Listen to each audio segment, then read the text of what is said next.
دوسرے کو جگہ بھی دیجئے. یاد رکھیے باتیں بہت سی آ چکی ہیں، انشاءاللہ بہت سی باتیں آئیں گی اور اہم ترین باتیں آپ کے سامنے آئیں گی انشاءاللہ. لیکن باتوں سے قوموں کی تقدیر نہیں بدلا کرتی ہے.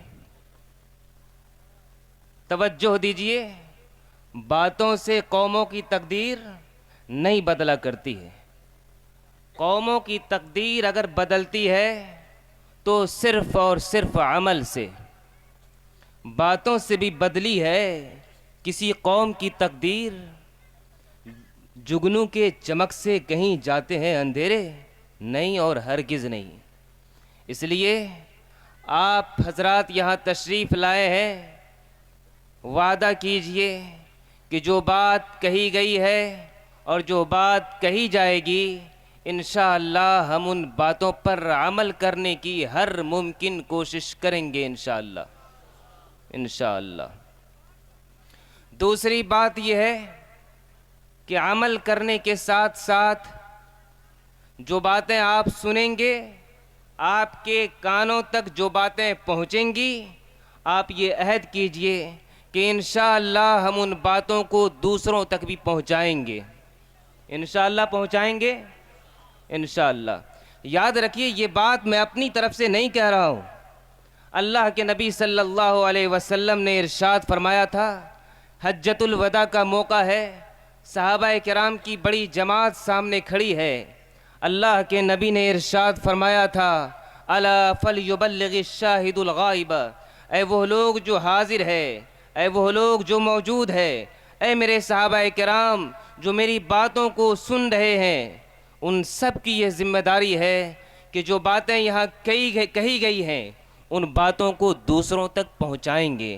وہیں سے علماء نے لکھا ہے کہ ایک مسلمان جب دین کی باتیں سنے ان کی یہ ذمہ داری ہے کہ وہ دوسروں تک بھی ان باتوں کو پہنچا دیا کرے. آپ جانتے ہیں دار القضاء کا معاملہ ہے، امارت شریعہ کا ایک قافلہ آپ کے سامنے موجود ہے. جلد از جلد آپ کے سامنے وہ شخصیت بھی تشریف فرما ہوں گی جنہیں دیکھنے کے لیے آپ کی نگاہیں منتظر ہیں. لیکن اس سے پہلے ایک بات سمجھیے کہ آپ نے سنا ہے اور سن چکے ہیں، سنیں گے بھی. امارت شریعہ کیا ہے؟ لوگ عام طور پر امارت شریعہ کو عام تنظیموں کی طرح ایک تنظیم سمجھتے ہیں، عام آرگنائزیشن کی طرح ایک آرگنائزیشن سمجھتے ہیں، عام سنستھا کی طرح ایک سنستھا سمجھتے ہیں. لیکن اگر کوئی یہ کہتا ہے کہ امارت شریعہ ایک تنظیم ہے، وہ تعریف امارت شریعہ کی نہیں ہے، یہ ناقص تعریف ہے. اگر کوئی یہ کہہ رہا ہے امارت شریعہ بھی ایک سنستھا ہے جس طرح دوسری سنستھائیں ہیں، یاد رکھیے یہ سب امارت شریعہ کی ناقص تعریف ہے. اصل تعریف کیا ہے؟ اصل تعریف یہ ہے کہ امارت شریعہ دراصل اللہ رب العزت کے حکم کی تکمیل کی عملی شکل ہے. امارت شریعہ کیا ہے؟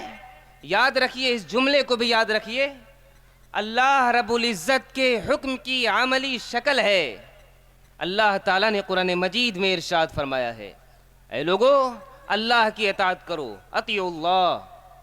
اے لوگو اللہ کے رسول کی اطاعت کرو، اطیعوا الرسول. اور سنو وَأُولِي الْأَمْرِ مِنْكُمْ، اور اپنے امیر کی اطاعت کرو، اپنے امیر کی اطاعت کرو. آپ نے ہر جگہ سنا ہوگا اتحاد ضروری ہے، اتحاد ضروری ہے. اتحاد کی باتیں ہر جگہ کی جاتی ہیں اور یہ بات بالکل طے ہے کہ اتحاد و اتفاق کے بغیر کام نہیں چلنے والا ہے. لیکن سنیے اتحاد کا مفہوم کیا ہے.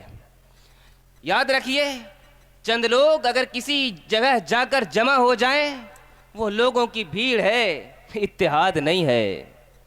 چند لوگ اگر کسی کھیت میں جا کر کے جمع ہو جائیں وہ لوگوں کا ازدحام ہے، لوگوں کا ہجوم ہے، اتحاد نہیں ہے.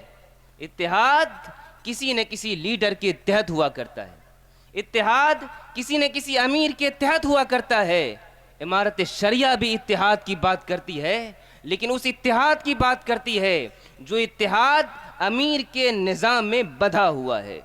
بات سمجھ میں آ رہی ہے آپ لوگوں کے؟ جو اتحاد امیر کے نظام میں بندھا ہوا ہے، امارت شریعہ اس اتحاد کی بات کرتی ہے.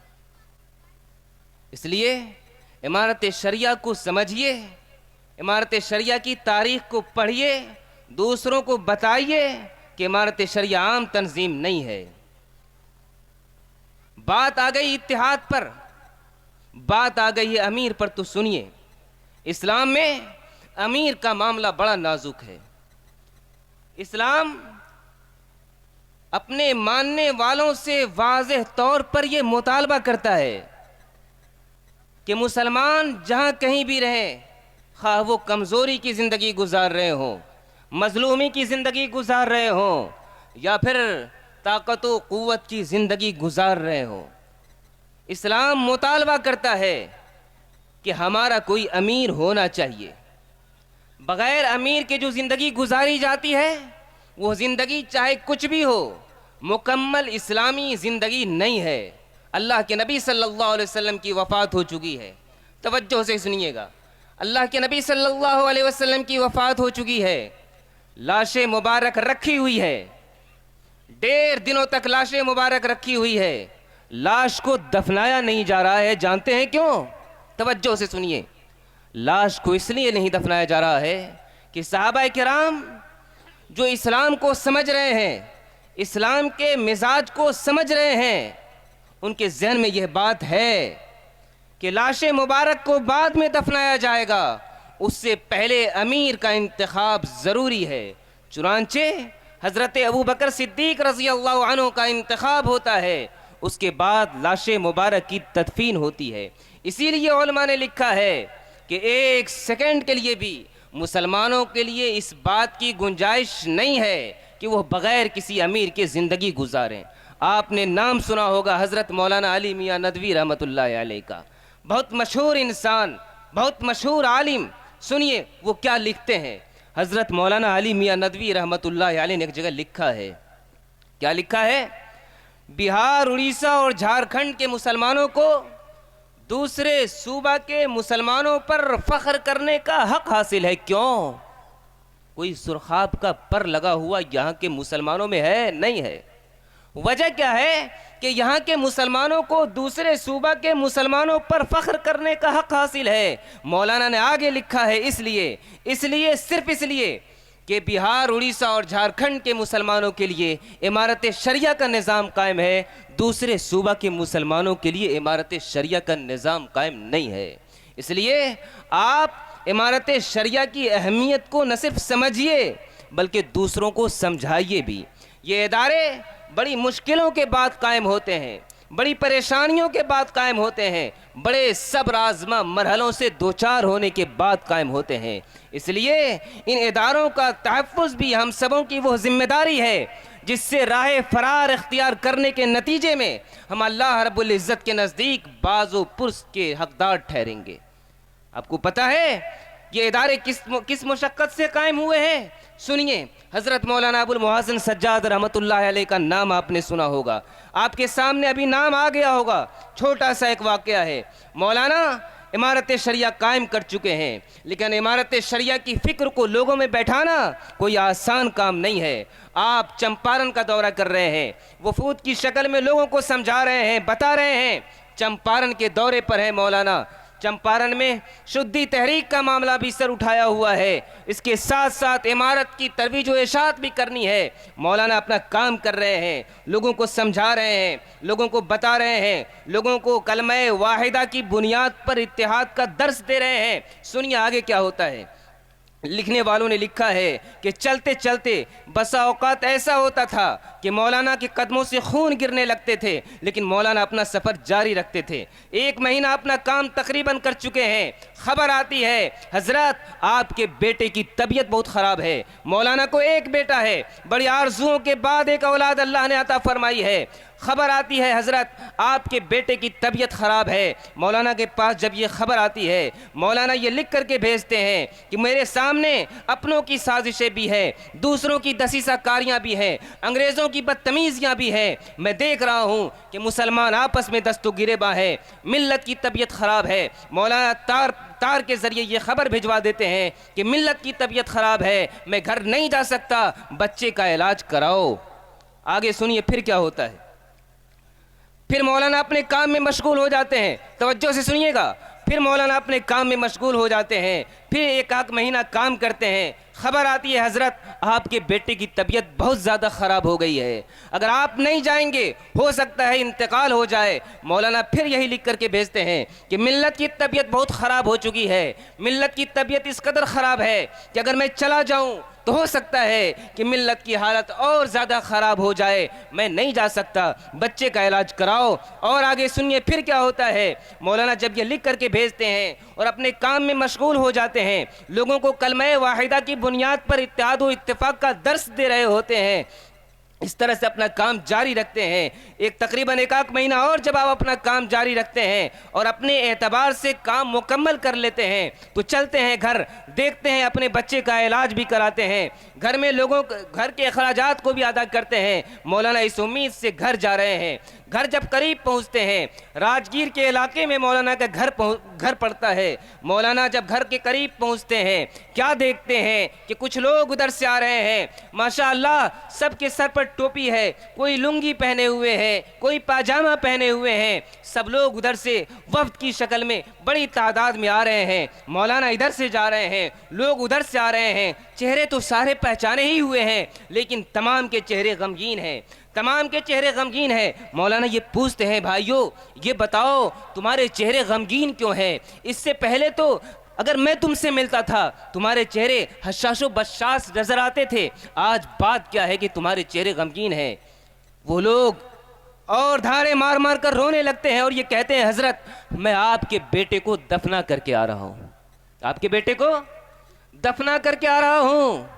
مولانا کہ ضبط کا بندھن ٹوٹتا ہے لیکن برداشت کرتے ہیں اور گھر جاتے ہیں۔ میرے بھائیوں امارت شریعہ یوں ہی قائم نہیں ہوئی ہے، اسی طرح کی قربانیوں کے بعد قائم ہوئی ہے، اس لیے اس کی حفاظت کی ذمہ داری ہم سب پر ہے، ہر فرد پر ہے۔ جو لوگ وہاں کام کرتے ہیں صرف انہی کا امارت شریعہ نہیں ہے، آپ میں سے ہر فرد کا امارت شریعہ ہے۔ میرے بھائیوں وقت زیادہ ہو چکا ہے، میں اپنی بات لمبی نہیں کرنا چاہتا، مقررین کی ایک بڑی تعداد ہمارے سامنے موجود ہے، حضرت دامت برکاتہم بھی یہاں موجود ہیں، انشاءاللہ آپ حضرات ان کی گفتگو بھی سنیں گے۔ ربنا تقبل منا انک انت السمیع العلیم وتب علینا انک انت التواب الرحیم۔ امارت شریعہ بہار اڑیسہ جھارکھنڈ کے نائب ناظم حضرت مولانا مفتی محمد سہراب ندوی قاسمی صاحب سے کہ آپ ہم سامعین کو اپنے خطاب سے مستفید فرمائیں۔ جو حضرات کھڑے ہیں وہ بیٹھ جائیں، جگہ لے کر کے اٹھنے کا ماحول نہ بنائیں، بیٹھ جائیں۔ الحمدللہ رب العالمین والصلاة والسلام على سید الانبیاء والمرسلین وعلى آلہ واصحابہ اجمعین اما بعد۔ قال اللہ تعالی فی کتابہ العظیم اعوذ باللہ من الشیطان الرجیم بسم اللہ الرحمن الرحیم ان تنصروا اللہ ینصرکم ویثبت اقدامکم۔ اسٹیج پر بیٹھے معزز علماء کرام، سامنے بیٹھے دینی بھائیوں اور بزرگوں، نوجوان ساتھیوں اور پردے میں بیٹھی میری پیاری ماں اور بہنوں، آج کا یہ تاریخی اجلاس ایک بڑے اہم مقصد کے لیے منعقد ہوا ہے۔ آج سے 7 سال پہلے جب میں علاقہ بیر نگر کے دورے پر امارت کی طرف سے آیا تھا تو لوگوں نے امارت شریعہ کو پیسے دیے تھے اور ایک درخواست بھی انہوں نے کی تھی۔ ان لوگوں نے مجھ سے کہا تھا کہ مفتی صاحب آپ لوگ تو امارت کی طرف سے آئے ہیں، ہم لوگ دل سے آپ کا اکرام کرتے ہیں، لیکن ایک درد یہ ہے کہ یہ جو ہمارے گاؤں سماج میں طلاق نکاح کے جھگڑے ہوتے ہیں اس کو حل کرنے کے لیے جوگبنی جانا پڑتا ہے، ارریا جانا پڑتا ہے۔ راستہ جیسا ہے آپ دیکھ رہے ہیں، بتائیے کہ کتنی مشکل وقت سے ہم کو گزرنا پڑتا، اور ہماری جو بیٹیاں مقدمے میں بیان دینے کے لیے جاتی ہیں، مقدمہ کرنے جاتی ہیں، ان کو کتنی پریشانیاں ہوتی ہوں گی۔ کیا ایسا نہیں ہے کہ دارالقضاء کا نظام اسی علاقے میں قائم ہو اور آسانی کے ساتھ لوگ جا کر اپنے معاملے کو حل کرا سکیں؟ ہم نے کہا کہ یہ پیغام امیر شریعت کی خدمت میں ہم پہنچائیں گے۔ یہ خدمت حضرت امیر شریعت سابق حضرت مولانا سید محمد ولی رحمانی رحمت اللہ علیہ، اللہ ان کی قبر کو نور سے بھر دے، ان کی بارگاہ میں یہ درخواست پہنچائی گئی۔ انہوں نے جائزہ کرایا اور کہا کہ وہاں دارالقضاء کا نظام قائم ہونا چاہیے۔ درمیان میں کئی طرح کے معاملے آئے، لیکن میرا ایمان کہتا ہے کہ جو فیصلہ بندہ کرتا ہے مہر اس فیصلے پہ لگتی ہے جو اللہ کرتا ہے۔ ہمارے اور آپ کے سوچنے سے، منصوبہ بنانے سے کچھ نہیں ہوتا، اللہ تعالیٰ کے فیصلے سے سب کچھ ہوتا ہے۔ آج الحمدللہ آپ اس اجلاس میں شریک ہیں جہاں آپ کے امیر شریعت اپنے مبارک ہاتھ سے اس دارالقضاء میں جو قاضی مقرر ہوں گے ان کے سر پر دستار بھی باندھیں گے، ان کے ہاتھ میں سند بھی دیں گے، اور آج سے انشاءاللہ یہاں دارالقضاء کا کام شروع ہوگا۔ ہم لوگوں نے سوچا کہ اللہ نے کس زمین کو قبول کیا، پتہ لگایا کہ جہاں آج آپ لوگ دارالقضاء کا کام شروع کرنے جا رہے ہیں یہ زمین تو بہت مبارک ہے۔ جب بہت دنوں پہلے قطب عالم حضرت مولانا محمد علی منگیری رحمت اللہ علیہ یہاں تشریف لائے تھے، اور وہ زمانہ موٹر گاڑی کا نہیں بلکہ بیل گاڑی کا تھا، اور جب ان کی بیل گاڑی اس راستے سے گزری تو اس گاڑی میں بیل نہیں بھینسا جڑا ہوا تھا، اور وہ بھینسا اسی جگہ آ کر بیٹھ گیا تھا جہاں آج دارالقضاء کی بلڈنگ کھڑی ہے۔ لوگوں نے اس کو اٹھانا چاہا، دیر سے اٹھا۔ حضرت نے کہا کہ اس زمین پر کوئی اللہ کے نور کی کشش دکھائی دیتی ہے۔ لوگوں، یہ اس اللہ والے کے دل کی آواز تھی جو اللہ نے اس دن سنی تھی، آج اس نور کی جھلک کو آپ اپنی آنکھوں سے دیکھیں گے۔ میرے بھائیوں، بزرگوں کی نگاہیں بہت دور تک دیکھتی ہیں۔ اللہ تعالیٰ نے جو ان کو بصیرت عطا کیا، اس کی روشنی میں اللہ تعالیٰ انہیں وہ چیزیں سمجھاتا ہے جو عام انسانوں کے بس کا نہیں ہوتا ہے۔ آج اس جگہ میں دارالقضاء کا نظام شروع کیا جا رہا ہے۔ آپ قابل مبارکباد ہیں کہ اسی نسبت پر آپ کے نئے امیر شریعت حضرت مولانا سید احمد ولی فیصل رحمانی مد ظلہ، جو اسی حضرت مولانا قطب عالم منگیری کے پرپوتا ہیں، آج وہ اپنے ہاتھ سے اس دادا کے متعین کیے ہوئے جگہ پر اللہ کے نظام دارالقضاء کا کام شروع کروا رہے ہیں۔ لوگوں، درخت کبھی لگتا ہے، پھل کبھی کبھی دیر سے دیا کرتا ہے۔ اللہ کے یہاں کاموں میں دیر ہے، اندھیر نہیں ہے۔ اللہ جب وقت ہوتا ہے تو زمین پر اپنے نور کو ظاہر کرتا، اور اللہ کی مدد سے وہ چیز وجود میں آتی ہے جس کے بزرگوں نے خواب دیکھے تھے، جس کی طرف بزرگوں نے اشارہ کیا تھا۔ آپ بتائیے کہ کیا آج یہ دارالقضاء کا قائم ہونا ہماری اتنی بڑی آبادی کے لیے رحمت کا سایہ ہے یا نہیں ہے؟ اللہ کی نعمت ہے یا نہیں؟ اب آپ کی بیٹیاں، آپ کے گھر کی بہویں، آپ کے سماج کے لوگ آج کہیں دور نہیں جائیں گے، بلکہ آپ کے گھر کے قریب دارالقضا کے سائے میں بیٹھ کر اپنے جھگڑوں کو سلجھائیں گے۔ عزت بھی بچے گی، جان کی حفاظت ہوگی، مال کی حفاظت ہوگی، اور اللہ تعالیٰ اس کی برکت سے سماج میں انصاف کو عام کرے گا۔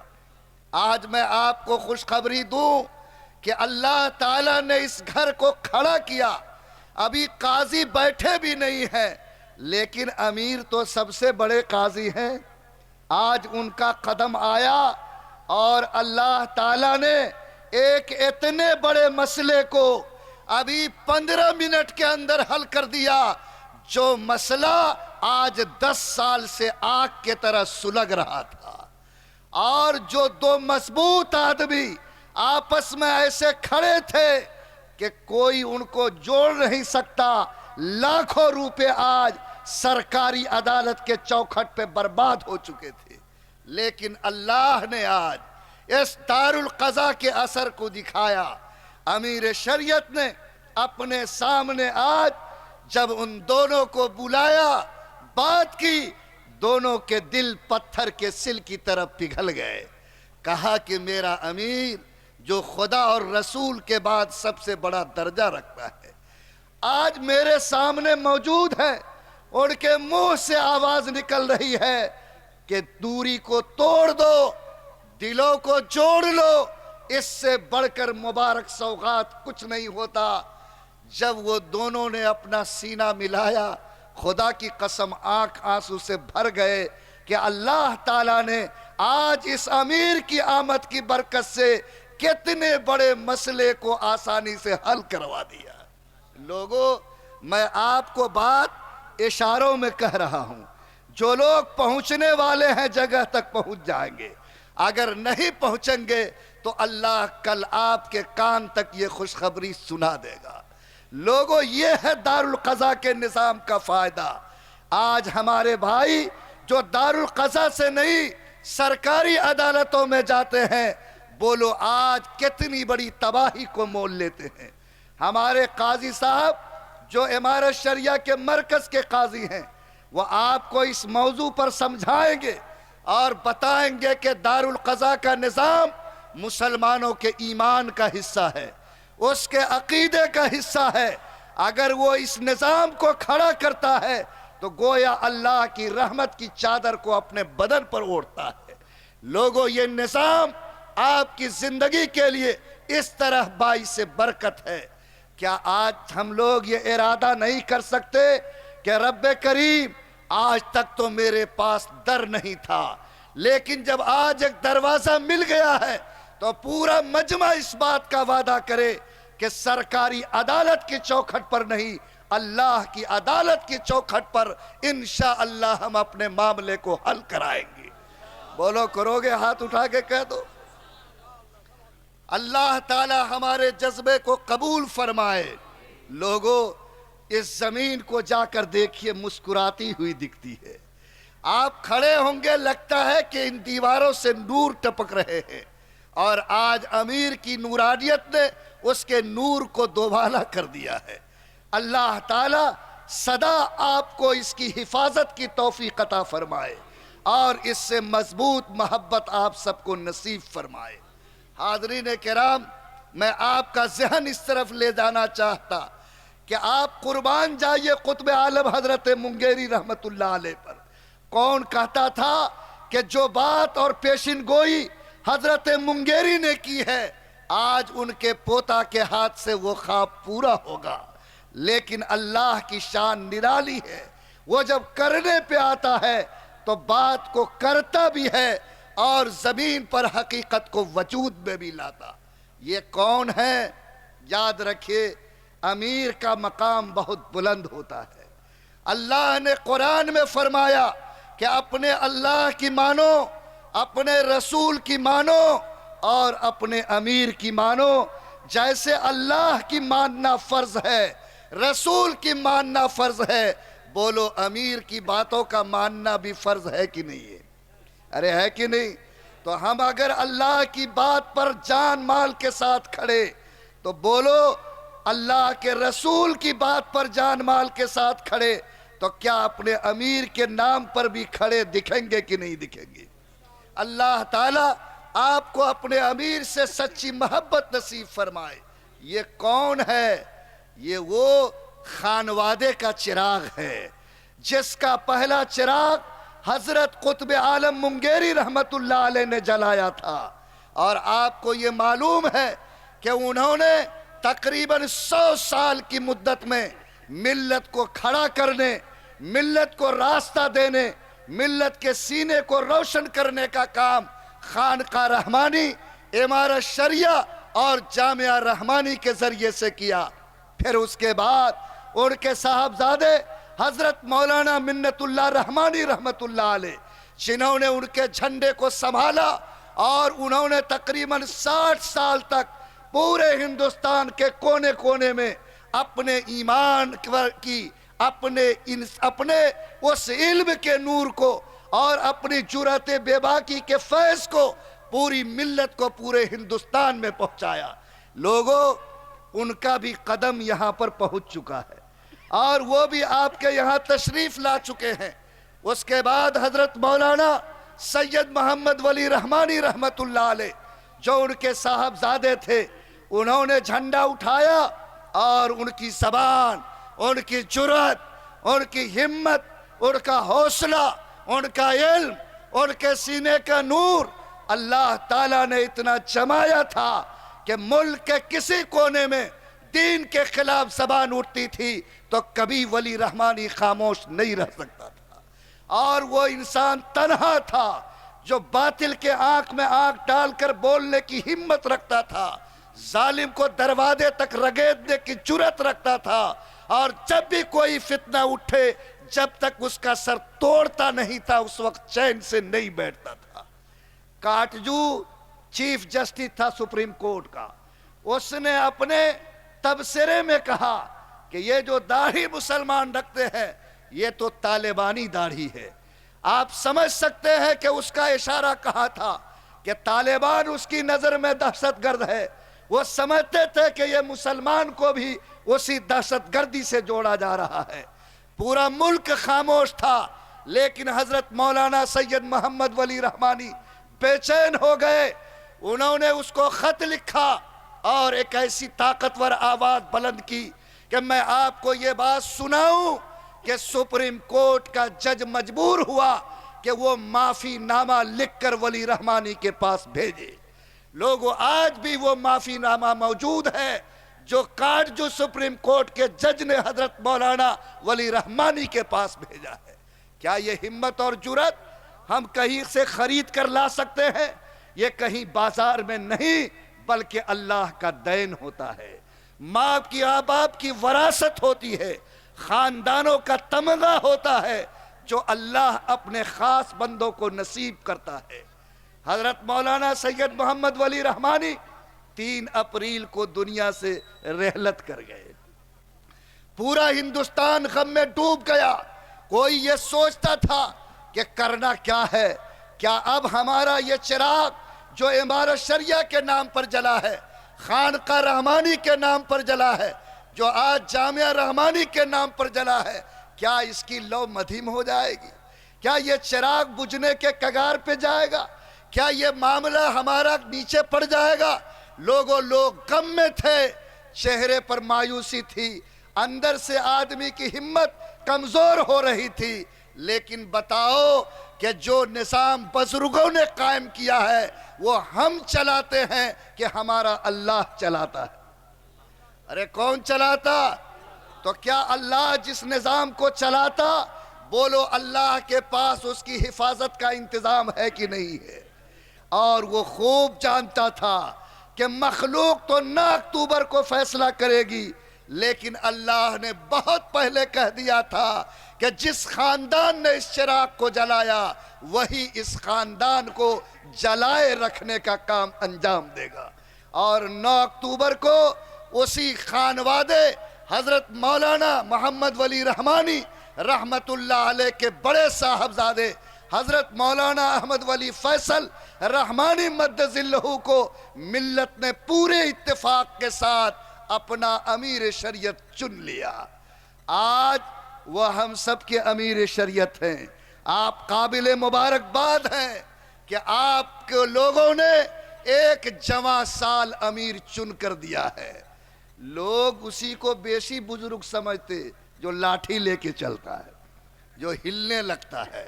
یہ دور وہ نہیں، یہ تو جوانوں کا دور ہے۔ یہ دور تو پوری مضبوط قدم سے چلنے کا دور ہے۔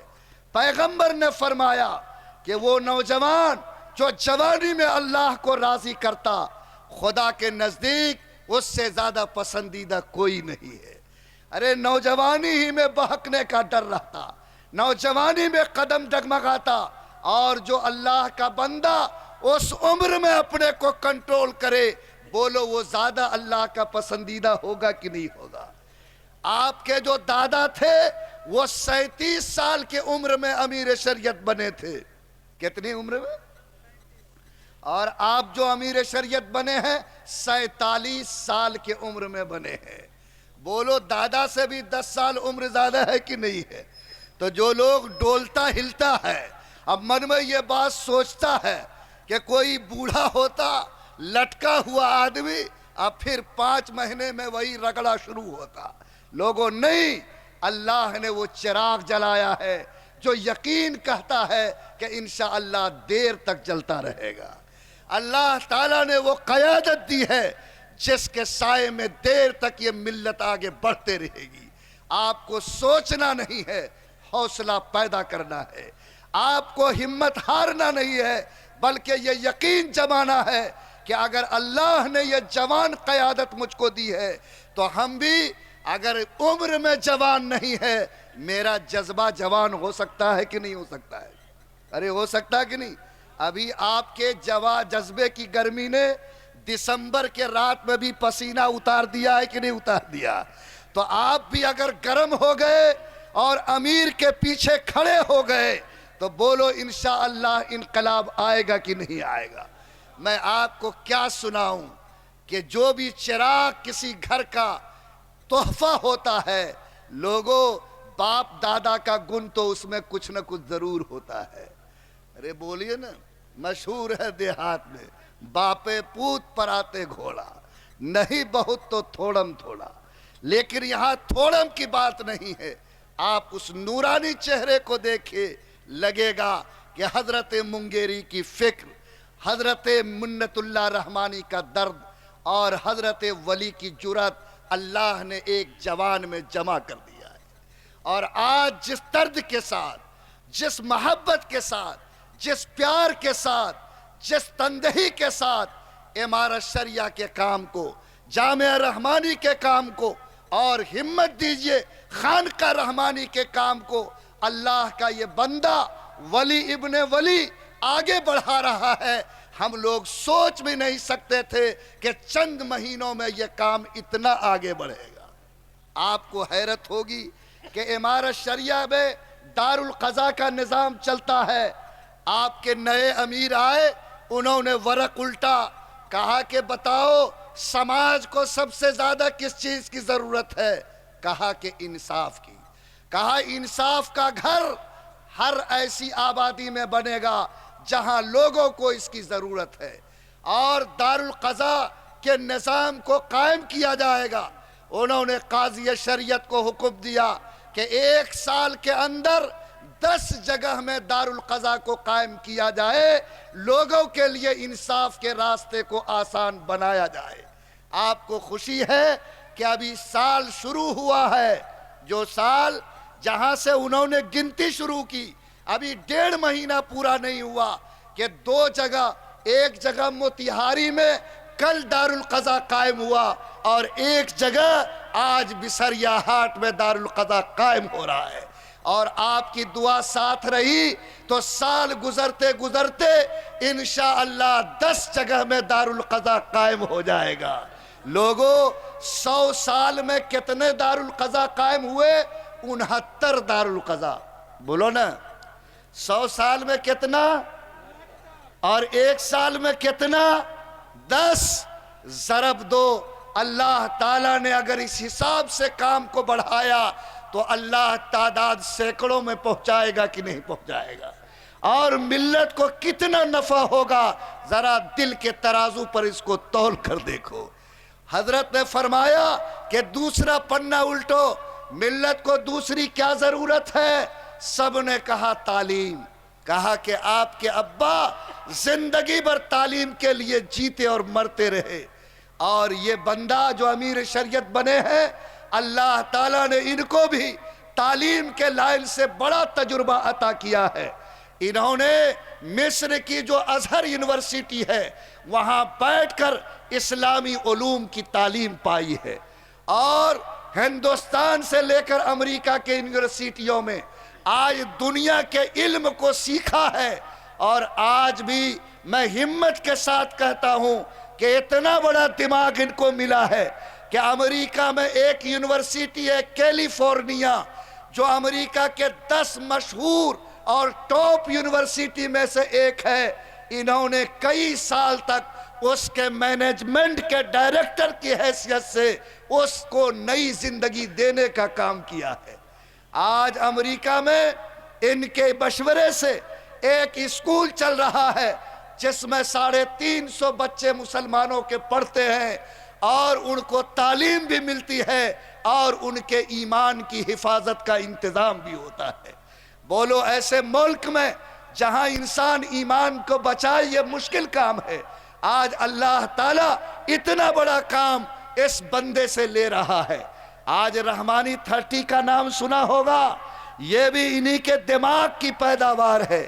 امریکہ میں رہ کے بھی انہوں نے ریموٹ کے ہاتھ میں رکھا، اور آج جو رحمانی 30 جس میں مسلمانوں کے بچے ڈاکٹر کی کوچنگ کرتے، مسلمانوں کی بیٹی ڈاکٹری کی کوچنگ کرتی، آج بچے IIT جس میں پڑھنے والا لڑکا اگر کامیاب ہوتا ہے تو 1.5 لاکھ سے اس کا درماہ شروع ہوتا ہے. بولو اس مرتبہ میں آپ کو بتاؤں ہزاروں لڑکے آج رحمانی 30 سے پڑھ کر خالی امیر کا بچہ نہیں بلکہ جو باپ بھیک مانگتا تھا، جو باپ مزدوری کرتا تھا، جو باپ پھیری لگا کے کپڑے بیچتا تھا، اس کے بچے کو ٹیسٹ کے ذریعے لیا گیا، مفت میں پڑھایا گیا، اور آج وہ بچہ جب IIT کمپیٹ کیا، میڈیکل کمپیٹ کیا، تو بولو ماں باپ کی زندگی اور اس کا سر فخر سے اونچا ہوا کہ نہیں ہوا؟ آج 14 کروڑ کا بجٹ ہے رحمانی 30 کا، 1 کوڑی کسی سے زکوٰۃ کا نہیں، لیکن قوم کے بچوں کے تقدیر کو بنانے کا کام ہو رہا ہے. لوگوں بتاؤ کیا اتنا بڑا دماغ اگر آج ہم کو ملا ہے تو اللہ انقلاب پیدا کرے گا یا نہیں کرے گا؟ لوگوں آپ جانیے اس بات کو کہ یہ بات سمجھیے کہ انہوں نے اپنے دماغ سے جو بچے خانقاہ رحمانی منگیر میں جو جامعہ رحمانی ہے وہاں تعلیم پاتے تھے، ان کو اگر قرآن حفظ کرتا تھا تو قرآن یاد کر کے رہ جاتا تھا، معنی مطلب کا پتہ نہیں. انہوں نے مصر سے یہ بات بتائی اور وہاں سے اپنے جامعہ رحمانی کو ہدایت کی کہ ہم لوگ ایک ایسا شعبہ کھولیں کہ بچہ اگر قرآن کو حفظ کرتا ہے تو حفظ کرنے کے ساتھ اس کو اتنی عربی سکھائی جائے کہ وہ عربی زبان بولنے بھی لگے، قرآن کے معنی کو سمجھنے بھی لگے. ابھی ہم لوگ 27 نومبر کو تھے خانقاہ میں، اتنا بڑا بچہ آج اس طرح عربی بولتا تھا جیسا عرب کا جوان بھی پھرناٹے سے عربی نہیں بول سکتا.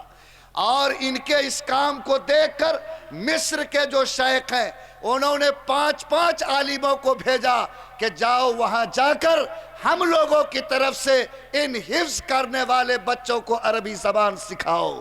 بولو جس کا دماغ دین کے بارے میں اتنی فکر رکھتا ہو، دنیا کے بارے میں ایسی سوچ رکھتا ہو، اگر وہ دماغ قوم کو ملا ہے تو یہ ہمارے لیے اللہ کے شکر کی بات ہے یا نہیں ہے؟ آپ کو میں بتاؤں کہ انہوں نے فیصلہ کیا کہ ایک مسلمان بچے کو قرآن کی تعلیم ملے.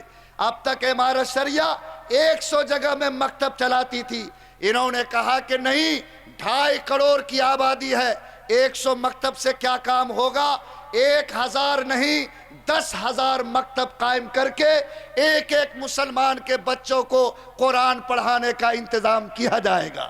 آپ کو حیرت ہوگی کہ ابھی 1.5 مہینہ نہیں گزرا، آپ کے حکم سے 50 جگہ پر نیا مکتب قائم ہو چکا ہے، اور آج بھی دارالقضاء کے نام پر بسریا کی سرزمین پر ایک مکتب رحمانی قائم ہونے جا رہا ہے۔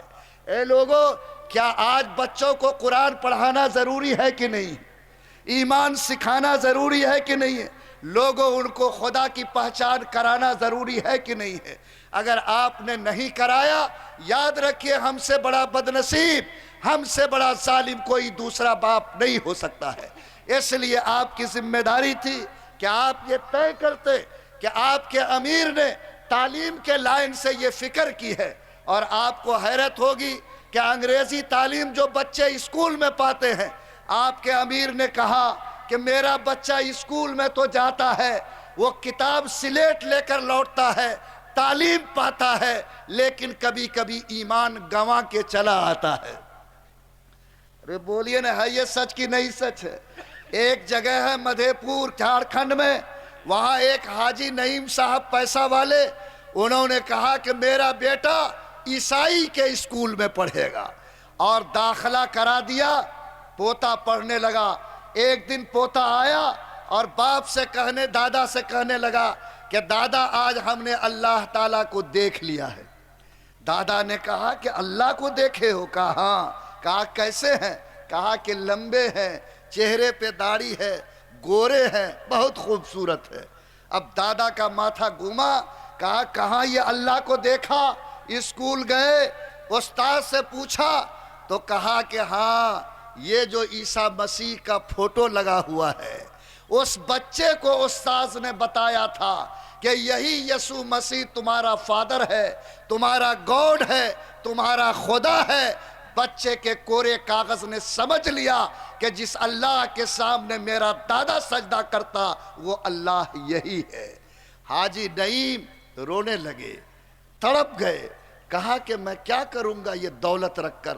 اگر اتنی ساری دولتوں کے باوجود میں ایک پوتا کے ایمان کو نہ بچا سکا تو اس سے بڑھ کر لعنت کی کوئی بات نہیں ہو سکتی ہے۔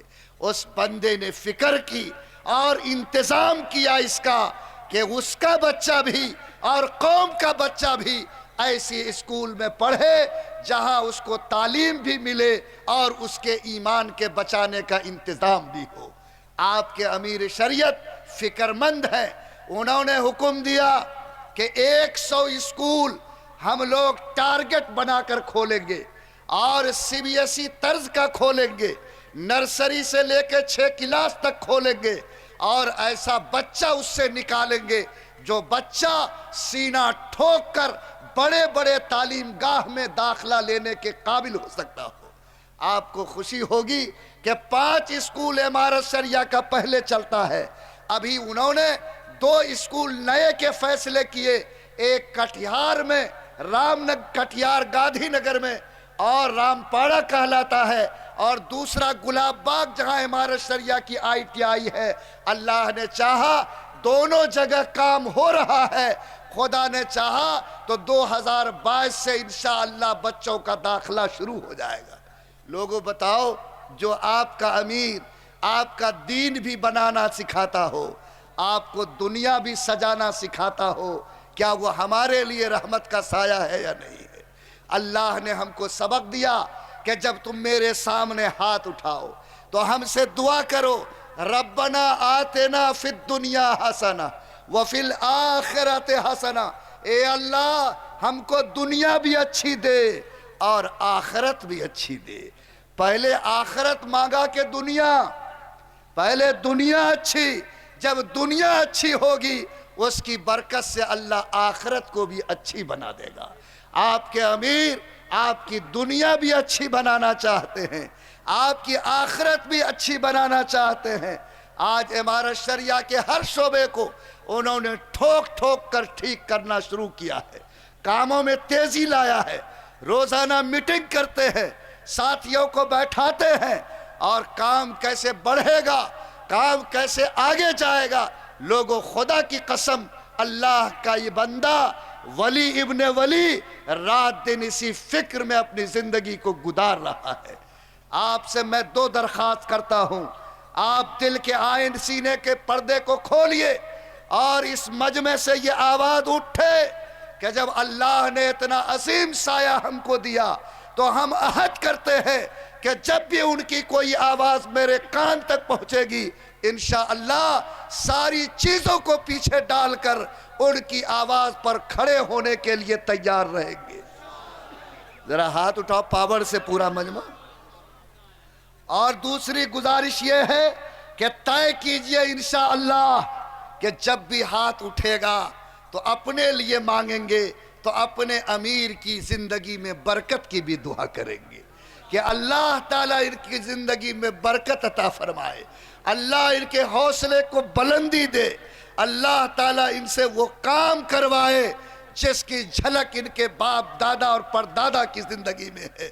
بولو کیا انشاءاللہ ہم لوگ کریں گے دعا میں حصہ؟ اللہ تعالیٰ ہم سب کے اس جذبے کو قبول کرے۔ آج آپ لوگ